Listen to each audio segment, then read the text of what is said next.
Hello everyone, we are starting part 4 of human reproduction, and in this video we will be discussing about gametogenesis part 2. Means there will be explanation of the process of oogenesis. We have completed the process of spermatogenesis in gametogenesis video part 1. Now oogenesis. As we know, gametogenesis is of two types. One is the spermatogenesis, means the formation of sperm. The second one is the oogenesis, and oogenesis is the process for the formation of ovum or the female gamete. First of all, the site of occurrence of oogenesis, it takes place in ovaries. It occurs in ovary and is also completed in three phases. The process of oogenesis, like the process of spermatogenesis, is consists of three phases. There is multiplication phase, growth phase, and maturation phase. So the production of ova or the ovum or the egg or the female gametes from the ovary is called oogenesis. So the process of formation of ovum is known as oogenesis, which takes place inside the female ovaries. So what are the key points? Unlike sperm formation that start at puberty, we know that the sperm formation start at the time of puberty, but the process of oogenesis is started before the birth, but this process can be completed or is completed only after the process of fertilization. So this is a long complex process. In complete human reproduction chapter, the process of oogenesis is the most complicated process. Oogenesis is initiated during the embryonic development stage. It is started before the birth when a couple of million gamete mother cells or the oogonia, these gamete mother cells are known as oogonia, these are formed within each fetal ovary. No more oogonia are formed and added after birth. Oogenesis, as I said, it started before the birth.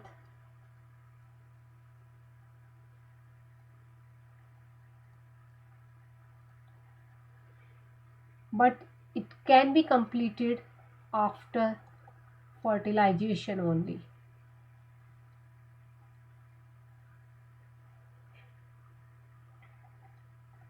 So during the embryonic development, a million of gamete mother cells, which are known as oogonia, these are formed inside each of the fetal ovary. Ovaries are present in pair, and these gamete mother cells cannot be added after the birth. In oogenesis, the phase comparable to spermiogenesis is absent, and the ooted can be directly named as ovum. So the formation of spermatozoa from spermatid, that is the spermiogenesis, that phase is absent in case of oogenesis, and there is the directly that ooted which is formed at the last of the maturation phase is directly known as the ovum or the female gamete. In contrast to spermatogenesis, which begins in males at puberty, the process of oogenesis, it begins in female before they are even born. So the process of oogenesis started before the birth. In oogenesis, as in spermatogenesis, meiosis takes place. The process of meiosis also takes place in the process of oogenesis, and the resulting germ cell undergo maturation. There is a long maturation phase also. This is the section of the ovary. This shows the stroma, the matrix of the ovary, and there is the outer ovarian cortex part and the inner ovarian medullary part. So here we can see the primordial follicles, primary follicles, there is secondary follicles, and there are many mature Graafian follicles. The mature Graafian follicles, they have the ovum, and once in a month the process of ovulation or the releasing of the ova from either of the one of the ovary takes place. And after the discharge of the ova, this ovulation discharge, at the secondary oocyte stage, this corpus luteum yellow bodies are present, which is designated as corpus luteum, and they are important because they secretes progesterone. And there are also corpus albicans, which are represented as degenerating corpus luteum, and these are the white bodies. So first phase is the multiplication phase. Multiplication phase, this phase from beginning to the end is completed before the birth or in fetus.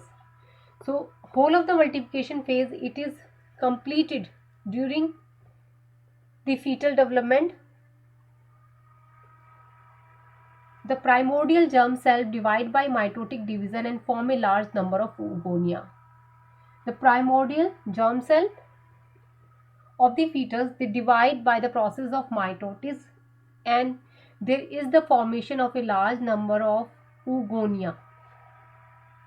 Now these oogonia, these get surrounded by follicular cells derived from germinal epithelium of ovary.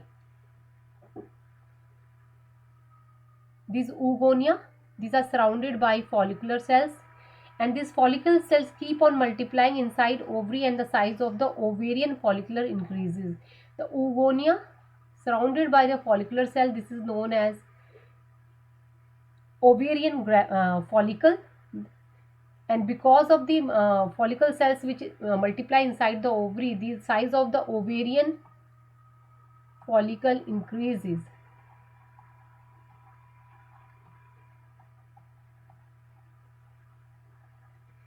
The mature follicles in the ovary of mammals are called Graafian follicles. The mature follicles in the ovary of the mammals, the one which have the ovum, these are known as the Graafian follicles. In growth phase, the second phase is the growth phase, which also begins during the fetal life. The oogonia increasing in size and are now known as the primary oocyte. So during this phase, the oogonia, which are formed from the primordial germ cell by the mitosis, they increase in size and now known as primary oocyte. The number of primary oocyte at birth ranges from 3 to 4 lakhs. Growth phase is continue up to puberty. So this is the phase which started during the fetal life and it continues up to the puberty after the birth. The number of follicles left at this stage only 2 lakhs. At the time of birth, the number of primary oocytes which were formed from the oogonia or the larger size oogonia are known as the primary oocytes. The number of the primary oocytes was 3 to 4 lakhs, and at the time of puberty it was 2 lakhs only. The rest of the follicles start degenerated. That is, this process of degeneration of the follicles, it is known as the follicular atresia. Some group of cells in connective tissue of ovary, the connective tissue or the matrix of the ovary is known as the stroma, around follicles become active. The cells are called interstitial cells and secrete a small amount of androgen. Now during this phase, the follicle cells multiply by mitotic division to form the several layer. So during this growth phase, the follicle cells, they also multiply and they form various kind of layer and they form a antrum. Here we can see this is the cavity which is the antrum among the follicle cell, which differentiate into the theca externa. It is theca interna. This one externa, this is the interna. These are the granulosa cells. Liquor folliculi, this is the folliculi liquor. The theca layer is organized into outer and inner theca. Now here by this layout, here the complete process of oogenesis is given in this form. So this is the phase before the birth and this is after the puberty. So here what you are seeing, what we are seeing, this is the oogonia which is formed from the primordial germ cell. So it has the diploid number of chromosomes which is 46 in humans.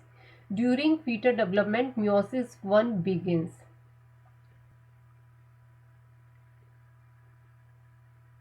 And now oogonium, they increase in size.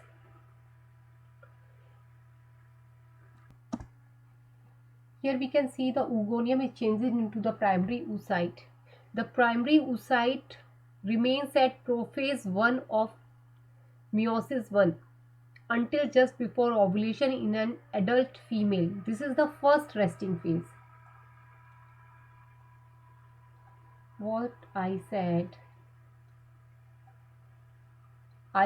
the primary oocyte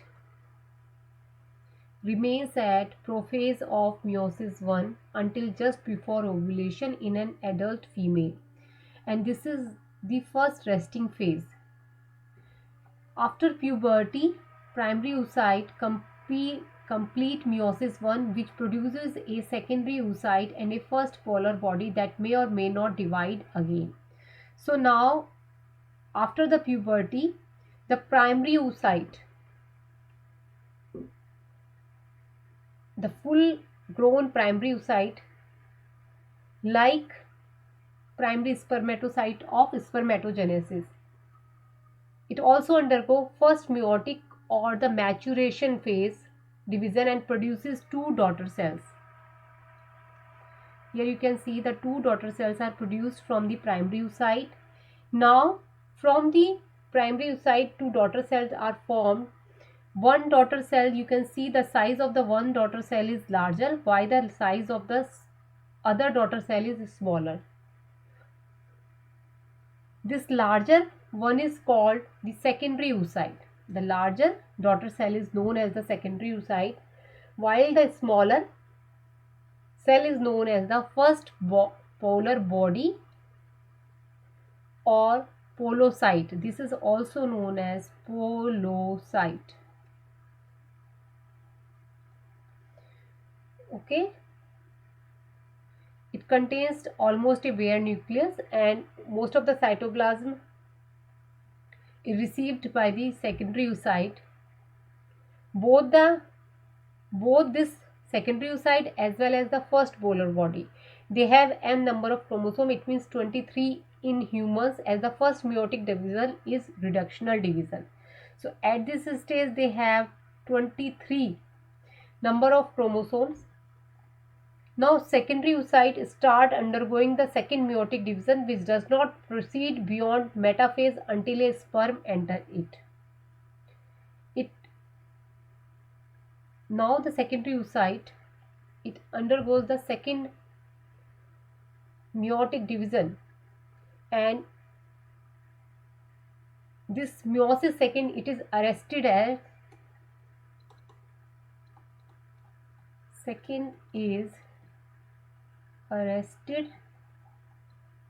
at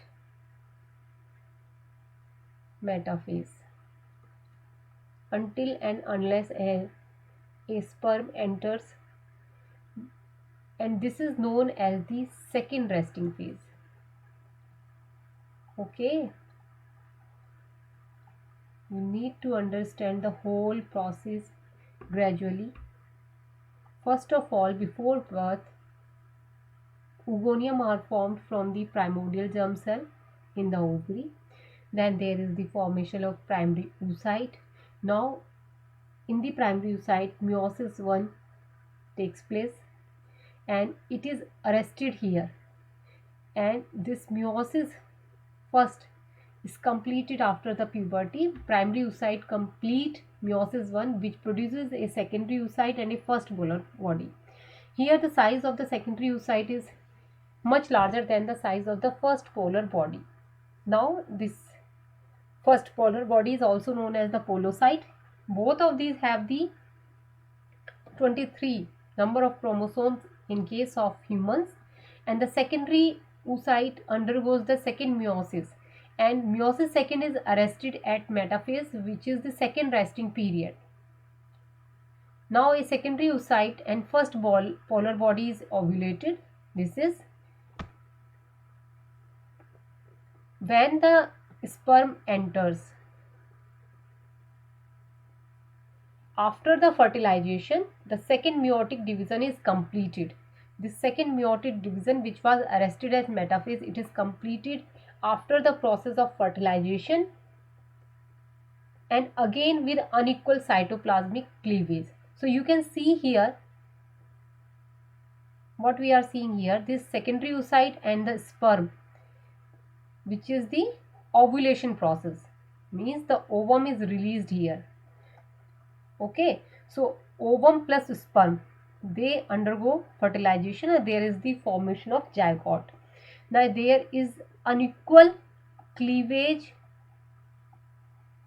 in this zygote and there is the formation of a large cell, which is the ooted or the ovum.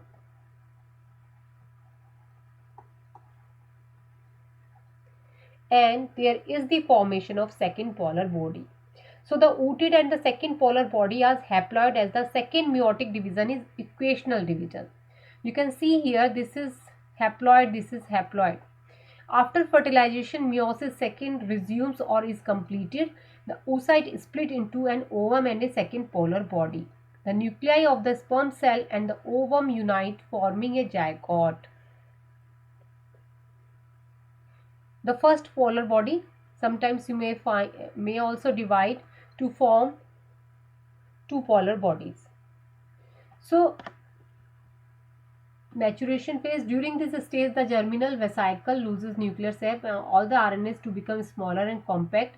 The diploid nucleus moves towards periphery and the first part of the meiosis begins. This division is very much unequal. So from the first meiosis division, we started after resumes after puberty, it released first polar body and the secondary oocyte. Now both the secondary oocyte and polar body are haploid in nature. It is this secondary oocyte with one polar body which is released during ovulation.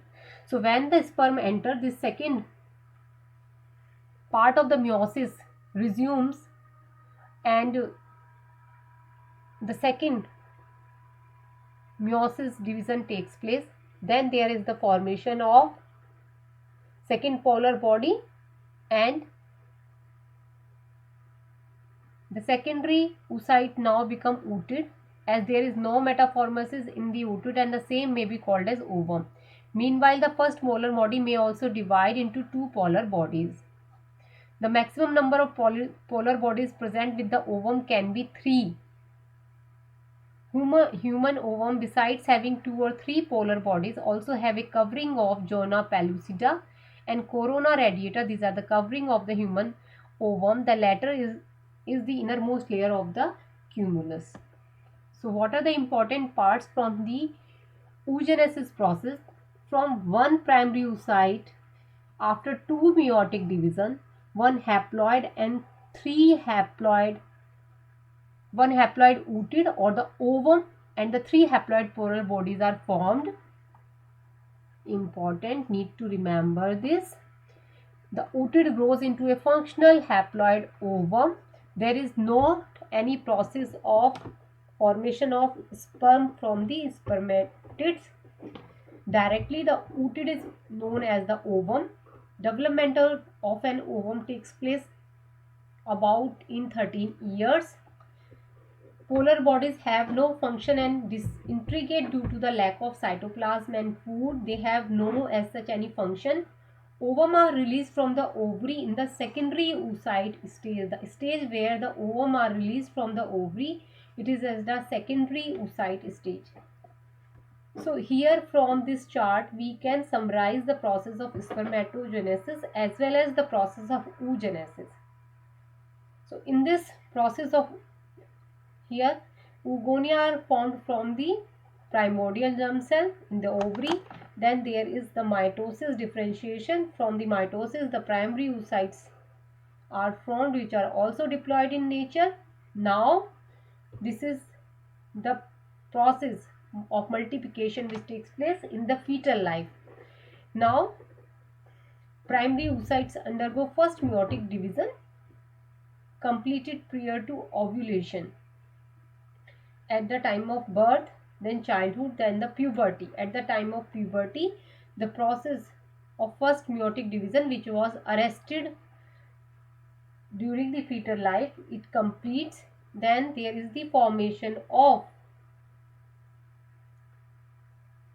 first polar body and secondary oocyte, and this is a very unequal division. Most of the cytoplasm is attained by the secondary oocyte, and this is has barely a nucleus. Both are haploid. Secondary oocyte then undergo, when the sperm enters, then the secondary oocyte undergo further division, then the second polar body and the ovum is formed.